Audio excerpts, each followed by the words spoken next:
नमस्कार good morning. आज जुलाई 18 तारिख शुक्रवार। आज दिन भरी अनेक बड़ गुरुत्वपूर्ण खबर गुड़िक आसीचे। तेबे आसंतु आज सकाळ आसीथिबा 25टी बड़ खबर उपरे नजर पकाइबा। नंबर 1 सरकारंकर निद भांगिला। बालेश्वर छात्री मृत्यु पर सरकारंकर निद भांगिला। कार्य क्षेत्र में विशेषकर शिक्षानुष्ठान रे महिला माने केते सुरक्षित एने सुनिश्चित करने को सरकार अंटा भिड़िचंती। महिला कर्मचारी सुरक्षा पई सरकार पदक्षेप नेबा आरंभ करिचंती। सबु कार्यक्षेत्र शिक्षानुष्ठान रे छात्र छात्री और महिला पई एक सुरक्षित वातावरण सृष्टि करने को निर्देश दिया जाइछि। एने विद्यालय गणशिक्षा विभाग पक्षर विज्ञप्ति जारी करा जाइछि। कार्यस्थली रे महिला माननकु यौन उत्पीड़न आईन 2013 अंतर्गत व्यवस्था गुड़िक पालन करने को सरकार एबे निर्देशनामा जारी करिसेंती। यह सहित महिला मानक पई स्वतंत्र हेल्पलाइन नंबर मध्य जारी करा जाइछि। नंबर 2 कांग्रेस रो ओडिशा बंद अपडेट। गतकाली कांग्रेस तरफरु ओडिशा रे 12 घंटिया बंद पालन करा जाइथिला। तबे सबुठारे देखिबाकू मिलिछि लोक माने स्वतपूर्ण भाव में यह बंद रे सहयोग करिसेंती। रास्ता घाट ठारू आरंभ करी गतकाली बैंक यह सहित सबु व्यावसायिक प्रतिष्ठान बंद रहिथिला। दुष्कर्म छात्री मृत्यु आदि घटना को विरोध करी सबुठारे समान स्वर देखिबाकू मिलिथिला। जानवाहन शिक्षानुष्ठान वाणिज्य प्रतिष्ठान बंद रहिथिला। तेबे गोटे पटे ओडिशा रे महिला प्रति हेउथिबा अत्याचार को विरोध करी एक होइचंती बस मालिक ड्राइवर एवं कर्मचारी। तेबे कांग्रेस तरफरु दिया जाइथिबा एही बंद टेकरा राज्य रे सफल होइथिबा कांग्रेस तरफरु कुहा जाइछि। नंबर 3 वार्ड मेंबर पाइबे 2 लाख टंका। मुख्यमंत्री मोहन चरण माझी राज्यर पंचायत प्रतिनिधि मानक पई कार्य अवधि समय रे मृत्यु किंबा अक्षमता घटिले अनुकंपा सहायता राशि प्रदान करबाकू निष्पत्ति नैचंती। निष्पत्ति अनुसार पंचायत राज व्यवस्था रे कार्यरत वार्ड मेंबरंग ठारू आरंभ करी जिला परिषद सभापति पर्यंत समस्ते एथिरे अंतर्भुक्त हेबे।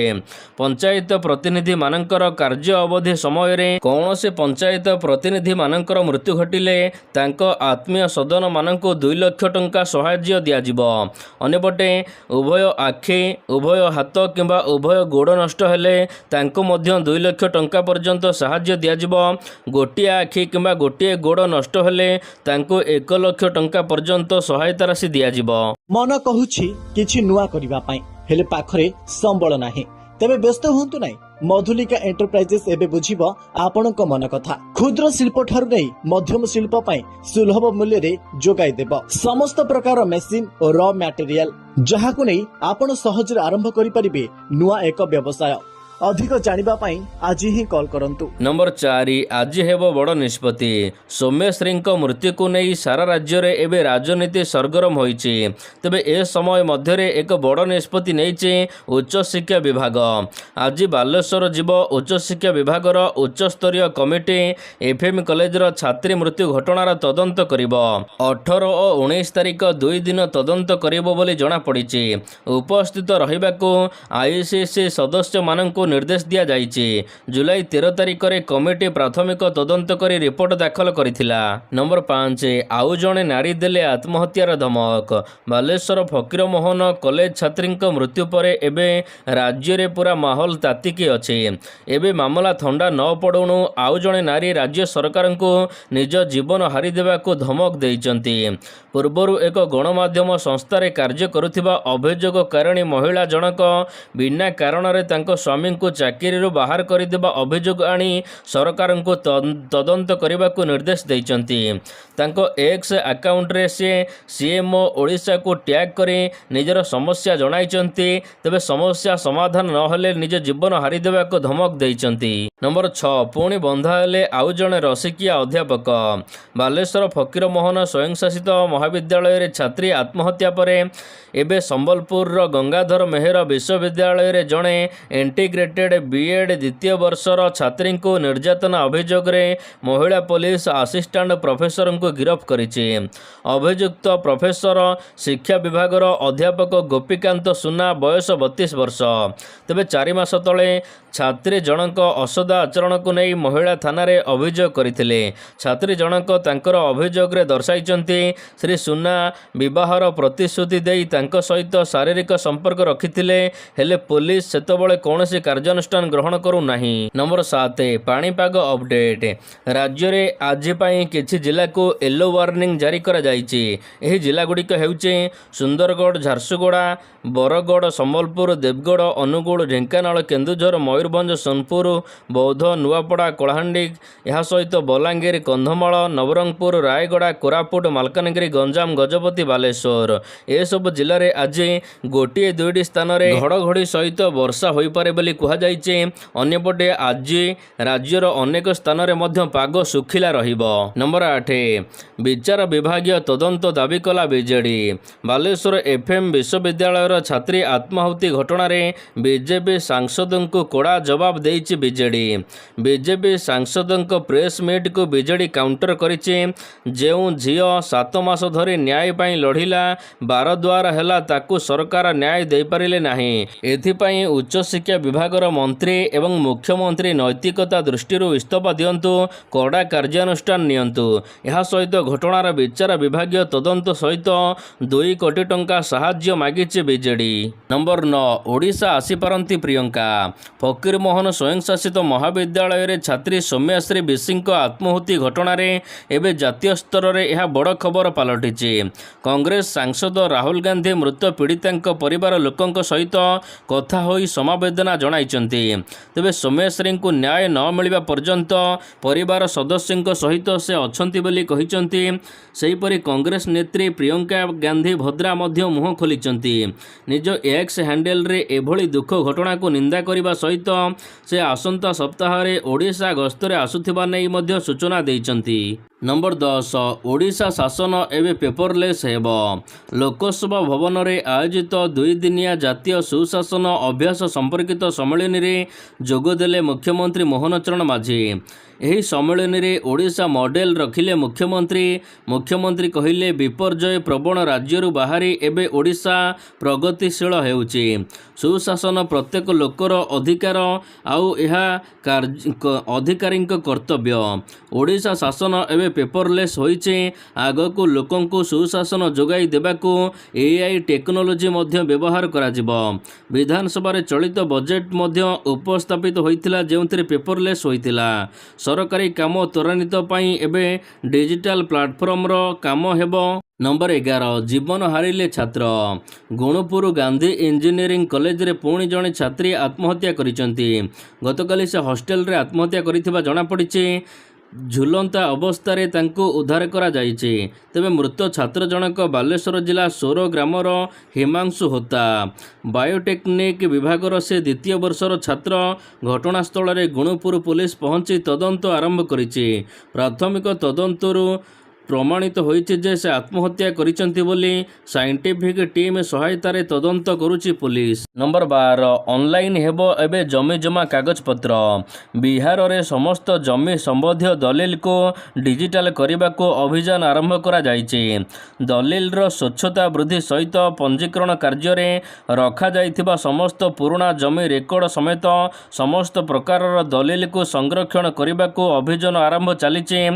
ସୁରକ୍ଷା ବୃଦ୍ଧି ପାଇଁ ପଞ୍ଜୀକରଣ କାର୍ଯ୍ୟାଳୟରେ ରଖାଯାଇଥିବା ପୁରୁଣା ପଞ୍ଜୀକୃତ ରେକର୍ଡଗୁଡ଼ିକୁ ଏବେ ଅନଲାଇନ୍ ଅପଲୋଡ୍ କରାଯାଉଛି। ଜୁଲାଇ ଶେଷ ସୁଦ୍ଧା ସବୁ ଡକୁମେଣ୍ଟଗୁଡ଼ିକ ଡିଜିଟାଇଜେସନ କାର୍ଯ୍ୟ ସମାପ୍ତ ହେବ। ନମ୍ବର 13 ଦେଶର ସବୁଠାରୁ ସ୍ୱଚ୍ଛ ସହର ତାଲିକା ପ୍ରକାଶ ପାଇଲା। ସ୍ୱଚ୍ଛ ସର୍ବେକ୍ଷଣ 2024-25ର ଫଳାଫଳ ଗତକାଲି ପ୍ରକାଶ ପାଇଛି ଏବଂ ମଧ୍ୟପ୍ରଦେଶର ଇନ୍ଦୋର ପୁଣି ଥରେ ଲଗାତାର 8ମ ଥର ପାଇଁ ଦେଶର ସବୁଠାରୁ ସ୍ୱଚ୍ଛ ସହର ଭାବରେ ସ୍ଥାନ ପାଇଛି। ଏହି ସମ୍ମାନଜନକ ପଦକ ପାଇଛି ଇନ୍ଦୋର। ଏକ ନୂଆ ଇତିହାସ ମଧ୍ୟ ସୃଷ୍ଟି କରିଛି ଇନ୍ଦୋର। ଦିଲ୍ଲୀର ବିଜ୍ଞାନ ଭବନଠାରେ ଆୟୋଜିତ ସ୍ୱତନ୍ତ୍ର କାର୍ଯ୍ୟକ୍ରମରେ ରାଷ୍ଟ୍ରପତି ଦ୍ରୌପଦୀ ମୁର୍ମୁ ବିଜେତା ସହରଙ୍କୁ ପୁରସ୍କାର ପ୍ରଦାନ କରିଛନ୍ତି। ସ୍ୱଚ୍ଛ ସର୍ବେକ୍ଷଣ ଅଧୀନରେ ଏବେ ଓଡ଼ିଶାର ସ୍ଥାନ 9 ନମ୍ବରକୁ ଉନ୍ନତି ହୋଇଛି। ତେବେ ଏହି ତାଲିକାରେ ଗୁଜରାଟର ସୁରତ 2ୟ ସ୍ଥାନ, ମହାରାଷ୍ଟ୍ରର ନବୀ ମୁମ୍ବାଇ 3ୟ ସ୍ଥାନ। ଅନ୍ୟପକ୍ଷରେ ଅହମ୍ମଦାବାଦ ଦେଶରେ ସବୁଠାରୁ ସଫା ସହର ଭାବରେ ସୁଯୋଗ ହାସଲ କରିଛି, ଯେଉଁଥିରେ ମଧ୍ୟପ୍ରଦେଶର ଭୋପାଳ 2ୟ ଏବଂ ଲକ୍ଷ୍ନୌ 3ୟ ସ୍ଥାନ ପାଇଛି। ନମ୍ବର 14 ଅଧା ହୋଇଯିବ ଟୋଲ ଟ୍ୟାକ୍ସ। ଭାରତ ସରକାରଙ୍କର ସଡ଼କ ପରିବହନ ଏବଂ ରାଜମାର୍ଗ ମନ୍ତ୍ରଣାଳୟ ପକ୍ଷରୁ ଜାତୀୟ ରାଜପଥ NHAରେ ଟୋଲ୍ ଟ୍ୟାକ୍ସ ହାରରେ ଏକ ଗୁରୁତ୍ୱପୂର୍ଣ୍ଣ ସଂଶୋଧନ ପାଇଁ ପ୍ରସ୍ତାବ ରଖାଯାଇଛି। ଏହି ନୂଆ ନିୟମ ଅନୁସାରେ ଯଦି 10 ମିଟର ଚଉଡ଼ା 2 ଲେନ୍ ବିଶିଷ୍ଟ ରାସ୍ତାକୁ 4 ଲେନ୍କୁ ବିସ୍ତାର କରାଯାଉଛି, ତେବେ ନିର୍ମାଣ କାର୍ଯ୍ୟରେ ଚାଲିଥିବା ସମୟରେ ଟୋଲ୍ ଟ୍ୟାକ୍ସ 50% କମିଯିବ।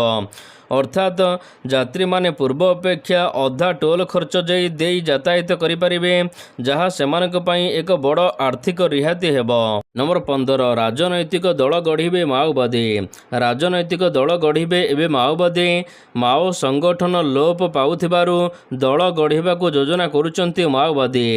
ଗଣତାନ୍ତ୍ରିକ ପଦ୍ଧତିରେ ରାଜନୈତିକ ଦଳ ଗଢ଼ିବାକୁ ଲକ୍ଷ୍ୟ ରଖିଛନ୍ତି ମାଓ ସଂଗଠନ। କେନ୍ଦ୍ରୀୟ କମିଟି ଗଗନମ୍ୟାନ ପ୍ରବୀଣ ଏବେ ଏନେଇ ସୂଚନା ପ୍ରଦାନ କରିଛନ୍ତି। ରାଜନୈତିକ ଦଳ ଗଠନ କରି ନିଜ ଦଳକୁ ମଜବୁତ କରିବାକୁ ନେଇ ସେ ଆଶାବାଦୀ ଅଛନ୍ତି ବୋଲି କହିଛନ୍ତି। ତେବେ ଖୁବ୍ ଶୀଘ୍ର ସେମାନେ ନିଜର ରାଜନୈତିକ ଦଳର ନାମ ଘୋଷଣା କରିବାକୁ ଯାଉଥିବା ସୂଚନା ରହିଛି। ନମ୍ବର 16 ଶରଧାବାଲି ଦଳାଚକଟା ଘଟଣା। ଶରଧାବାଲିରେ ହୋଇଥିବା ଦଳାଚକଟା ମାମଲାରେ ଶ୍ରୀମନ୍ଦିର ପ୍ରଶାସନରେ କାର୍ଯ୍ୟରତ ଅଧିକାରୀ ଏବଂ ପୁଲିସ ଅଧିକାରୀଙ୍କର ବୟାନ ରେକର୍ଡ ହୋଇଛି। ବୁଧବାର ଦିନ ସର୍କିଟ ହାଉସ୍ ସମ୍ମିଳନୀ କକ୍ଷରେ ମାମଲାର ତଦନ୍ତ କରୁଥିବା ଅଧିକାରୀମାନେ ତଥା ଉନ୍ନୟନ କମିଶନର ଅନୁ ଗର୍ଗ ମୋଟ 42 ଜଣଙ୍କର ବୟାନ ରେକର୍ଡ କରିଛନ୍ତି। Integrated command and control centre ମୁତୟନ ଥିବା ପୁଲିସ ଏବଂ ପ୍ରଶାସନିକ ଅଧିକାରୀମାନେ ସର୍କିଟ ହାଉସ୍ରେ ସେମାନଙ୍କର ବୟାନ ଦେଇଛନ୍ତି। ନମ୍ବର 17 ଓଡ଼ିଶାର ଏହି ମାର୍ଗରେ ହେବ ଚତୁର୍ଥ ରେଳ ଲାଇନ। ଓଡ଼ିଶାର ରେଳ ଭିତ୍ତିଭୂମିକୁ ମଜବୁତ କରିବା ଦିଗରେ ଏକ ଗୁରୁତ୍ୱପୂର୍ଣ୍ଣ ପଦକ୍ଷେପ ନେଇ କେନ୍ଦ୍ର ରେଳ ମନ୍ତ୍ରାଳୟ ରାଣୀତାଲ ଲିଙ୍କ କେବିନ ଏବଂ ଭଦ୍ରକ ଷ୍ଟେସନ ମଧ୍ୟରେ 5.6 କିଲୋମିଟର ଦୈର୍ଘ୍ୟର ଚତୁର୍ଥ ରେଳ ଲାଇନ ନିର୍ମାଣ କରିବାକୁ ଅନୁମତି ଦେଇଛନ୍ତି। ଏହି ପ୍ରକଳ୍ପର ଆନୁମାନିକ ଖର୍ଚ୍ଚ 149.32 କୋଟି ଟଙ୍କା ହେବ ବୋଲି କୁହାଯାଉଛି। ଏହି ପ୍ରମୁଖ ପ୍ରକଳ୍ପ ହାଓଡ଼ା ଚେନ୍ନାଇ ମୁଖ୍ୟ ରେଳ ଲାଇନରେ ଟ୍ରେନ୍ ପରିଚାଳନାର କ୍ଷମତା ଏବଂ ଦକ୍ଷତାକୁ ବୃଦ୍ଧି କରିବାରେ ସାହାଯ୍ୟ କରିବ। ନମ୍ବର 18 ବଦଳିଲା ମତଦାନ ବୟସ, ଏବେ 16 ବର୍ଷରେ ଦେଇପାରିବେ ଭୋଟ। ଏବେ ଆଉ 18 ବର୍ଷ ନୁହେଁ, 16 ବର୍ଷରେ ମଧ୍ୟ ଦେଇପାରିବେ ଭୋଟ। ବାଛିପାରିବେ ନିଜର ନେତା। ନାଗରିକ ଅଧିକାର ହାସଲ ପାଇଁ ଏବେ ବୟସ ସୀମା କମାଯାଇଛି। ଏବେ ପ୍ରଶ୍ନ ଉଠୁଛି, ଏହା କେଉଁଠାରେ ଲାଗୁ ହୋଇଛି? ଏହା ଭାରତରେ ନୁହେଁ, ବରଂ ବ୍ରିଟେନରେ ଏହି ନୂଆ ପଦକ୍ଷେପ ଲାଗୁ କରାଯାଇଛି। ଏବେ ମତଦାତାଙ୍କର ବୟସ 16 ବର୍ଷକୁ କମାଇ ଦିଆଯାଇଛି। ଏହା ସହିତ ସ୍କଟଲ୍ୟାଣ୍ଡ ଏବଂ ୱେଲ୍ସ ପରି ବ୍ରିଟେନରେ ଏବେ ଯୁବକମାନେ 16 ବର୍ଷ ପୂରଣ କରିବେ ତ ସେମାନେ ଭୋଟର ଅଧିକାର ପାଇପାରିବେ। ନମ୍ବର 19 ସରକାରଙ୍କର ବଡ଼ ଘୋଷଣା, ପିଲାଙ୍କୁ ମିଳିବ ଏବେ 20,000 ଟଙ୍କା। ଆପଣଙ୍କର ପିଲା ଯଦି ସରକାରୀ ସ୍କୁଲରେ ପଢ଼ୁଛନ୍ତି, ତେବେ ଆପଣଙ୍କ ପିଲାଙ୍କୁ ମିଳିବ 20,000 ଟଙ୍କା। ଦିଲ୍ଲୀ ସରକାର ଏନେଇ ଏକ ଯୋଜନା ଆରମ୍ଭ କରିଛନ୍ତି। ଏହି ଯୋଜନା ଅଧୀନରେ ସରକାର କିଛି ପ୍ରକଳ୍ପ କାର୍ଯ୍ୟ କରିବାକୁ ଯାଉଛନ୍ତି, ଯେଉଁଥିପାଇଁ ପିଲାମାନଙ୍କୁ 20,000 ଟଙ୍କା ପର୍ଯ୍ୟନ୍ତ ସାହାଯ୍ୟ ମିଳିପାରିବ। ସରକାରୀ ସ୍କୁଲଗୁଡ଼ିକରେ ପିଲାମାନଙ୍କୁ ଉଦ୍ୟୋଗୀ କରିବାକୁ ଦିଲ୍ଲୀ ସରକାର ପ୍ରସ୍ତୁତ କରୁଛନ୍ତି ନୂଆ ଯୋଜନା। ଯେଉଁ ଯୋଜନାର ନାମ ନିଭି ରଖାଯାଇଛି। ତେବେ ସ୍କୁଲ ପିଲାମାନେ କେବଳ ପାଠପଢ଼ାରେ ସୀମିତ ରହିବେ ନାହିଁ, ବରଂ ପ୍ରକୃତରେ ପିଲାମାନଙ୍କୁ ବ୍ୟବସାୟୀକରଣ ଶିଖାଇବାକୁ ଏବେ ସରକାରଙ୍କର ଏହି ଯୋଜନାରେ ପିଲାମାନଙ୍କୁ ବାର୍ଷିକ 20,000 ଟଙ୍କା ମିଳିବ। ନମ୍ବର 20 2-3 ମାସରେ ଶସ୍ତା ହୋଇପାରେ ପେଟ୍ରୋଲ ଡିଜେଲ। ଦେଶରେ କମିପାରେ ପେଟ୍ରୋଲ ଏବଂ ଡିଜେଲ ଦାମ। ଗୁରୁବାର ଦିନ ଦିଲ୍ଲୀରେ ଏକ କାର୍ଯ୍ୟକ୍ରମରେ ଯୋଗଦେବା ଅବସରରେ ସୂଚନା ଦେଇଛନ୍ତି କେନ୍ଦ୍ର ପେଟ୍ରୋଲିୟମ ଏବଂ ପ୍ରାକୃତିକ ଗ୍ୟାସ ମନ୍ତ୍ରୀ ହରଦୀପ ସିଂ ପୁରୀ। ଏହା ସହିତ ସେ ଦାମ କମିବାର କାରଣ ମଧ୍ୟ କହିଛନ୍ତି। ସେ କହିଛନ୍ତି, ଯଦି ଅଶୋଧିତ ତୈଳ ଦୀର୍ଘ ସମୟ ପର୍ଯ୍ୟନ୍ତ $65 ପ୍ରତି ବ୍ୟାରେଲ ରହେ, ତେବେ ଆଶା କରାଯାଉଛି 2-3 ମାସ ମଧ୍ୟରେ ପେଟ୍ରୋଲ ଡିଜେଲ କମିବ। ନମ୍ବର 21 ଇତିହାସ ରଚିଲେ ରିଷଭ ପନ୍ତ। ବର୍ତ୍ତମାନ ଭାରତୀୟ କ୍ରିକେଟ ଟିମ୍ ଇଂଲଣ୍ଡ ଗସ୍ତରେ ଅଛି। ସେଠାରେ 5 ମ୍ୟାଚ୍ ବିଶିଷ୍ଟ ଟେଷ୍ଟ ସିରିଜ୍ ଚାଲିଛି। ତେବେ ଭାରତୀୟ ଦଳ ଏଠାରେ ଭଲ ପ୍ରଦର୍ଶନ କରୁଛନ୍ତି। ତେବେ ଏହି ସିରିଜରେ ପନ୍ତଙ୍କ ବ୍ୟାଟରୁ ରନ୍ ବର୍ଷା ହୋଇଛି। ଏବେ ସେ 2ଟି ଅର୍ଦ୍ଧଶତକ ଇନିଂସ ସହିତ 2ଟି ଶତକୀୟ ଇନିଂସ ଖେଳିବାରେ ମଧ୍ୟ ସଫଳତା ପାଇଛନ୍ତି। ତେବେ ତାଙ୍କର ଏବେ ଇତିହାସ ରେକର୍ଡ ହୋଇଛି। ବିଶ୍ୱ ଟେଷ୍ଟ ଚାମ୍ପିଅନସିପ୍ ଇତିହାସରେ ସେ ପ୍ରଥମ ଖେଳାଳି ହୋଇଛନ୍ତି। ଏପର୍ଯ୍ୟନ୍ତ 4ଟି ଇନିଂସରେ 15 କିମ୍ବା ଏହାଠାରୁ ଅଧିକ ଛକା ମାରିବାରେ ସେ ସଫଳତା ପାଇଛନ୍ତି।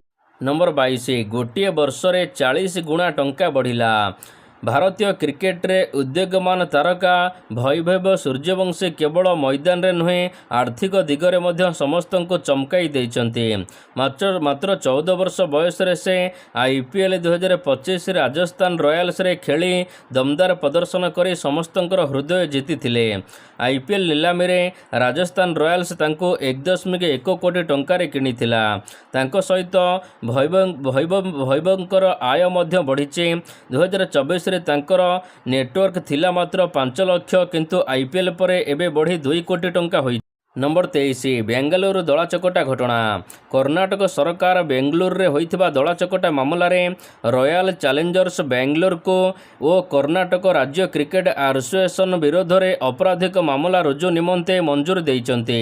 ତେବେ ହୋଇଥିବା ଦଳାଚକଟାରେ 11 ଜଣ ମୃତ୍ୟୁ ହୋଇଥିଲା। ଏବେ RCB ବିରୋଧରେ ଦଳାଚକଟା ଅପରାଧିକ ମାମଲା ଚାଲିବ।